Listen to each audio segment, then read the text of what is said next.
और इस वक्त की बड़ी खबर है जम्मू कश्मीर से, जहां आतंकियों के कब्जे से सेना का जवान छुड़ा लिया गया है। बडगाम में इस जवान को अगवा कर लिया गया था। बडगाम में आतंकियों ने अगवा किया था। देहरादून से छुट्टी पर यह जवान तैनात था। छुट्टी पर यह जवान आया हुआ था, तभी अगवा कर लिया गया था और बताया जा रहा है कि आतंकियों के कब्जे से जवान को छुड़ा लिया गया है।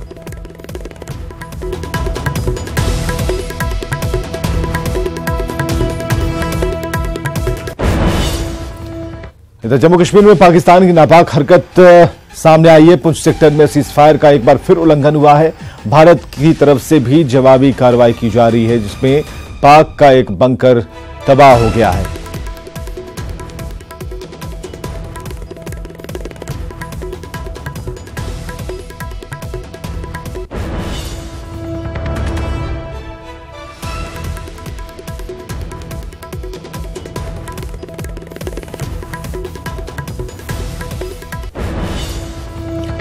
लोकसभा चुनाव का ऐलान कभी भी हो सकता है, उसे लेकर मोदी सरकार ने अपना आखिरी दांव चल दिया है। इसके तहत कई फैसले लिए गए हैं।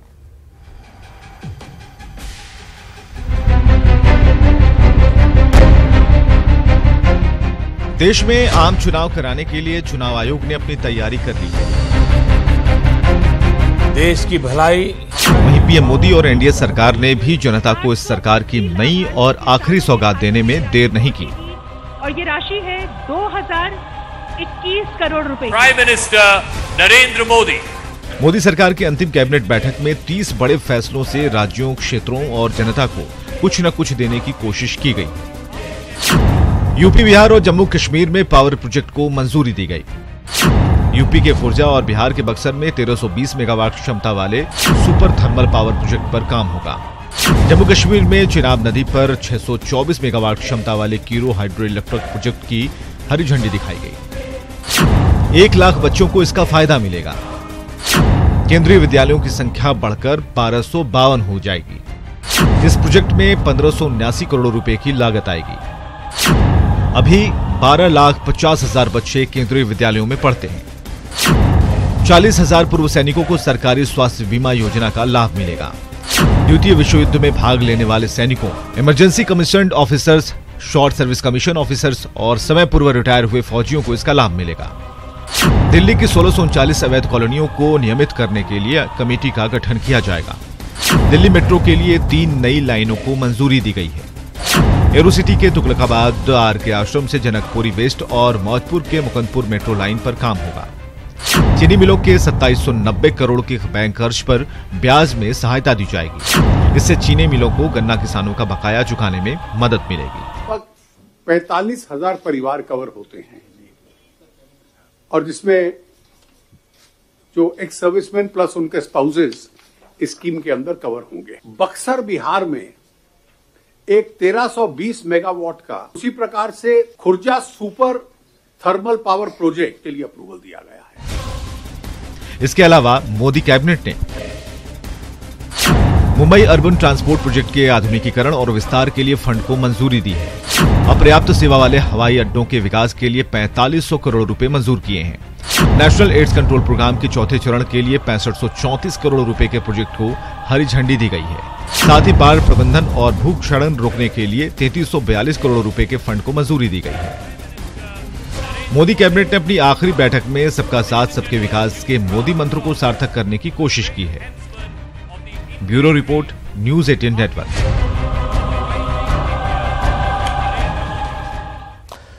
लोकसभा चुनाव में कांग्रेस की नैया पार लगाने के लिए एक बार फिर सोनिया गांधी का सहारा लिया गया है।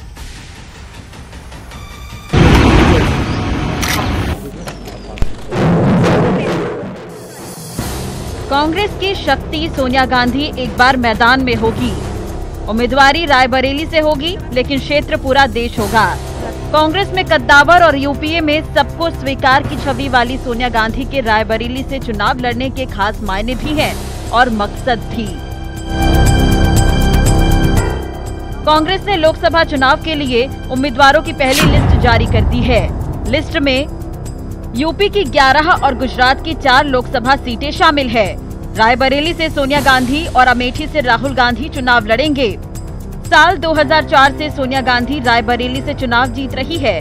सोनिया गांधी के रिटायरमेंट की अटकलें खत्म हो गई है। प्रियंका गांधी के रायबरेली संभालने की अटकलें भी खत्म हुई। चलिए अब आपको बताते हैं कि सोनिया गांधी के चुनाव लड़ने के कितने मायने और मकसद हैं। कांग्रेस के लिए रायबरेली से जीत सुनिश्चित होगी।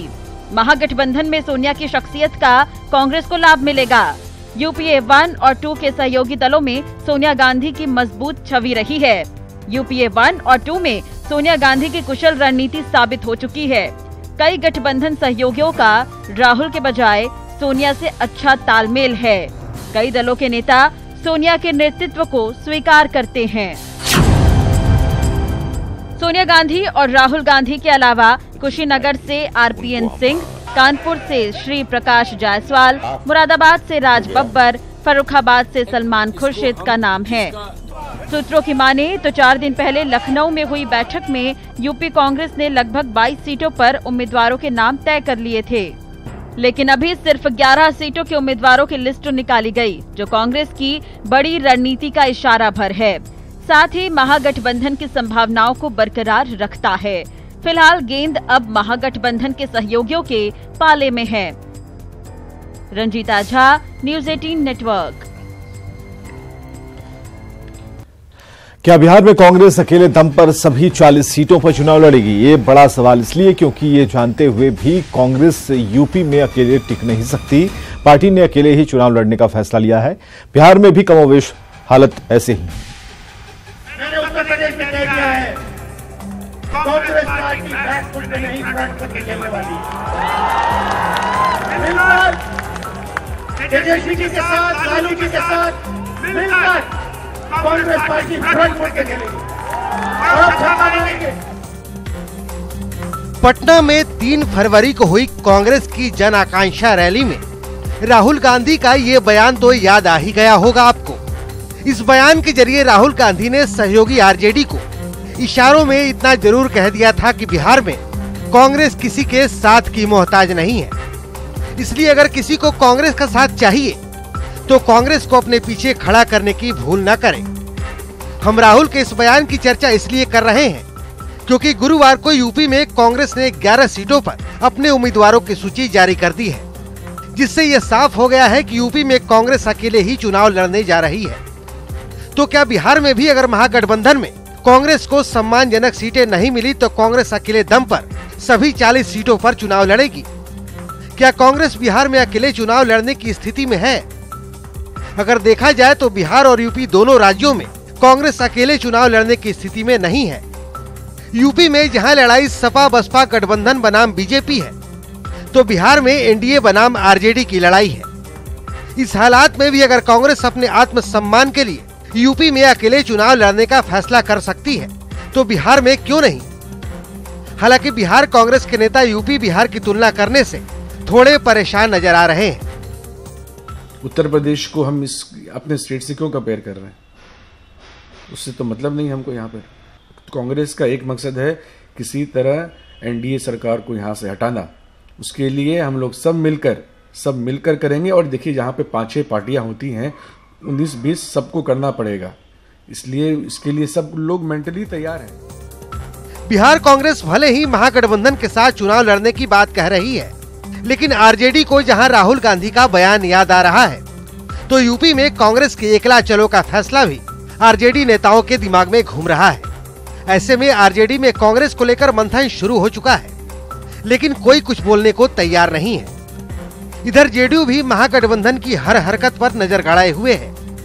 देखिए, हमारे लिए वो चाहे कांग्रेस महागठबंधन साथ लड़े अलग लड़े, हमारे लिए एनडीए के लिए उसमें कोई फर्क नहीं पड़ने वाला है। फिलहाल महागठबंधन में आरजेडी के लिए विकट स्थिति बन गई है। अगर आरजेडी कांग्रेस को अपने बराबरी में खड़ा करती है तो मांझी नाराज हो जाएंगे और कुशवाहा भी कम सीटें मिलने की वजह से ही एनडीए छोड़कर महागठबंधन में आए हैं। लिहाजा उन्हें भी उनकी उम्मीद से कम सीट आरजेडी दे नहीं सकती और आरजेडी सभी को खुश करने के लिए अपने हिस्से की सीटें घटा सकती है, ऐसा लगता तो नहीं है। तो बस देखते जाइए कि महागठबंधन में आगे आगे होता है क्या। न्यूज़ 18 के लिए पटना से रवि एस नारायण की रिपोर्ट। और जेडीयू के राष्ट्रीय उपाध्यक्ष प्रशांत किशोर का एक बयान मीडिया में सुर्खियां बटोर रहा है। दरअसल एक निजी न्यूज चैनल को दिए इंटरव्यू में पीके ने कहा है कि नीतीश कुमार को महागठबंधन से अलग होने के बाद नए जनादेश के लिए जाना चाहिए था।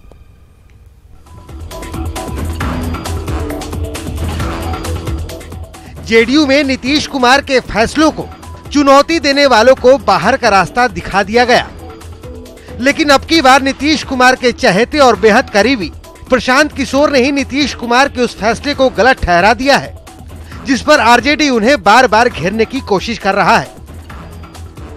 एक निजी न्यूज चैनल को दिए इंटरव्यू में पीके ने कहा है कि जब जेडीयू महागठबंधन से अलग हुआ और सरकार गिर गई तब नीतीश कुमार को बीजेपी के साथ न जाकर फिर से जनादेश के लिए जनता के बीच जाना चाहिए था। पीके के इस बयान पर जेडीयू इस तरह से सकपका गई है कि पार्टी नेताओं को कोई जवाब नहीं सूझ रहा है। इस मामले में जब पार्टी महासचिव आरसीपी सिंह से पूछा गया तो उन्होंने राजनेताओं वाला वही पुराना लाइन दोहरा दिया कि ये पीके की व्यक्तिगत सोच हो सकती है। उनका व्यक्तिगत विचार हो सकता है, लेकिन इतना जरूर रखिएगा कि उस समय वो पार्टी में नहीं। तो क्या बात यहीं थम जाएगी? क्या जेडीयू में रहकर नीतीश के फैसले को गलत ठहराने वाले प्रशांत किशोर की ये पहली गलती मानकर उन्हें क्षमादान दे दिया जाएगा, या फिर प्रशांत किशोर को पार्टी की ओर से सख्त हिदायत दी जाएगी कि वो आगे ऐसा बयान देने से परहेज करें, क्योंकि जेडीयू के तमाम नेता नीतीश कुमार की साफ छवि को ही उनकी पूंजी मानते हैं। ऐसे में कोई नीतीश कुमार की छवि को बट्टा लगाने की कोशिश करेगा तो पार्टी उसे बर्दाश्त करेगी, इसकी उम्मीद कम ही है। न्यूज 18 के लिए पटना से रविएस नारायण की रिपोर्ट। झारखंड में महागठबंधन की राह आसान नहीं दिखती, क्योंकि गठबंधन धर्म में कोई भी सीट शेयरिंग में कुर्बानी देने को तैयार नहीं दिखता। लेकिन कहीं न कहीं मुझे लगता है कि जेवीएम जो दबाव डाल रहा है, प्रदीप यादव को मैं बढ़िया से जानता हूँ, आलाकमान नहीं जान रहा है ना, मैं प्रदीप जी को अच्छी तरह से जान रहा हूँ। यही बात मैं बताना चाह रहा हूँ आलाकमान को, वो मिसगाइड कर दिया है आलाकमान को। और राष्ट्रीय जनता दल शुरू से ही कहा कि हम 2 सीट पर चतरा और पलामू, मेरा परंपरागत सीट रहा है, हम लोग उस पर कई बार जीते हैं, राष्ट्रीय जनता दल जीता है। झारखंड में महागठबंधन की अपनी समझ है, वाम दलों की अपनी समझ है सीटों के बारे में। झारखंड में तथाकथित महागठबंधन के कद्दावर नेता माने जाते हैं ये।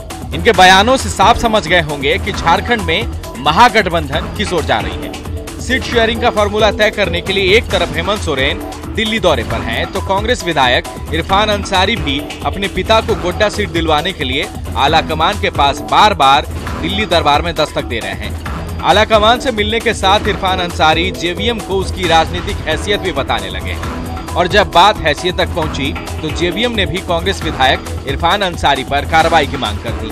कांग्रेस ने गठबंधन के नेताओं से संयम बरतने की अपील की है। पूछना चाहता हूँ, इरफान अंसारी कौन है, उनको ऑथराइज कौन किया है कि उन पर एक्शन लिया जाए कि आउट ऑफ कोर्स बात क्यों कर रहे हैं वो? क्या उन्होंने आलाकमान से परमिशन लिया है इस बात को बोलने के लिए?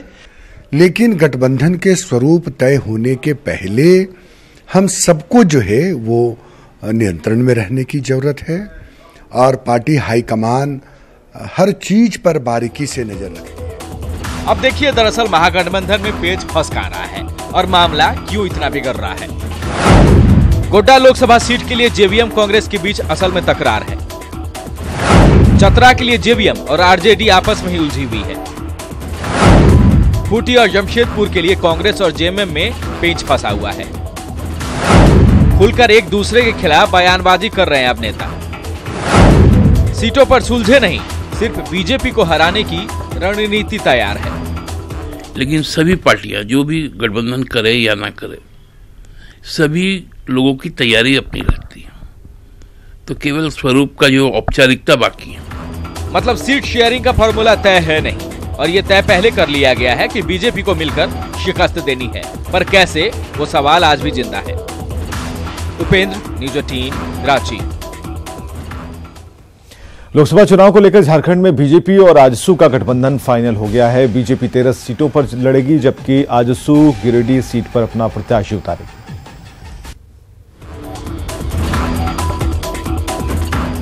कल तक झारखंड विधानसभा में आजसू के साथ रहने वाली बीजेपी ने लोकसभा में भी साथ चलने का फैसला किया है। दिल्ली में देर रात बीजेपी संसदीय बोर्ड की बैठक के बाद बीजेपी ने आजसू के साथ आगामी लोकसभा चुनाव के लिए अलायंस की घोषणा कर दी। आजसू पहले इस बार लोकसभा चुनाव लड़ने का दम भर रहा था। बाकायदा 3 सीटों पर चुनाव लड़ने की आजसू पहले से प्लानिंग भी कर रही थी। तो बीजेपी ने गठबंधन धर्म को थोड़ा और ऊपर ले जाते हुए आजसू को साथ चलने का न्योता दिया और न्योते को आजसू ने मंजूर कर झारखंड में एनडीए गठबंधन की आवाज बुलंद कर दी। सीट बंटवारे के नए समीकरण के मुताबिक बीजेपी 13 तो आजसू 1 सीट पर चुनाव लड़ेगी। झारखंड की 14 लोकसभा सीट का फॉर्मूला तय हो गया है। एनडीए गठबंधन में सीटों का फॉर्मूला अब फाइनल है। लोकसभा चुनाव के मद्देनजर बीजेपी संसदीय बोर्ड के फैसले हुए हैं। गिरिडीह लोकसभा सीट पर आजसू का उम्मीदवार होगा। आजसू ने 3 सीट के लिए की थी मांग और दोनों पार्टियों की सहमति बनी कि झारखंड में 13 सीटों में से 12 सीट भारतीय जनता पार्टी लड़ेगी, 14 सीट में से 13 सीट भारतीय जनता पार्टी लड़ेगी और 1 seat all Jharkhand AJSU party 1 seat लड़ेगी। तो ये हमारा गठबंधन के रूप में, हम एक मजबूत गठबंधन के रूप में झारखंड में जाएंगे। झारखंड की राजनीति में यह पहली बार होगा कि आजसू राष्ट्रीय राजनीति में प्रवेश करने के लिए अपना रास्ता बना रही है। रांची, गिरिडीह और हजारीबाग लोकसभा सीट पर चुनाव लड़ने की मंशा आजसू ने की थी, पर बीजेपी के राष्ट्रीय अध्यक्ष अमित शाह के साथ आजसू सुप्रीमो सुदेश महतो की मुलाकात के बाद आजसू के लिए गिरिडीह सीट फाइनल किया गया। हमने राष्ट्रीय स्तर पर, राष्ट्रीय परिप्रेक्ष्य में कभी भी ये प्रथम बार होगा जब हम गठबंधन के साथ इस चुनाव पे आएंगे। तो इन तीनों सीटों पर हमने चर्चा की थी। उन्हीं तीनों में से कोई 1 सीट हमारा होगा जो हमारी पार्टी लड़ेगी और 13 सीटों पर भारतीय जनता पार्टी लड़ेगी। अभी उस सीट का डिसाइड नहीं हुआ है? सीट डिसाइड है। बिहार के बाद झारखंड में भी बीजेपी ने गठबंधन में सीटों का फॉर्मूला तय कर लिया है। आगामी आम चुनाव में अब ये देखना दिलचस्प होगा कि 14 में से 12 सीटों पर पिछले चुनाव में कब्जा जमाने वाली बीजेपी को आजसू का साथ मिलने का कितना लाभ मिलता है। Bureau report, news 18। में लोकसभा चुनाव के लिए एनडीए में सीटों का बंटवारा हो गया, लेकिन उम्मीदवार और सीट का ऐलान अभी तक नहीं हो पाया है। लेकिन खबर यह है कि जेडीयू एक खास समीकरण के तहत उम्मीदवारों को उतारने की तैयारी कर रहा है।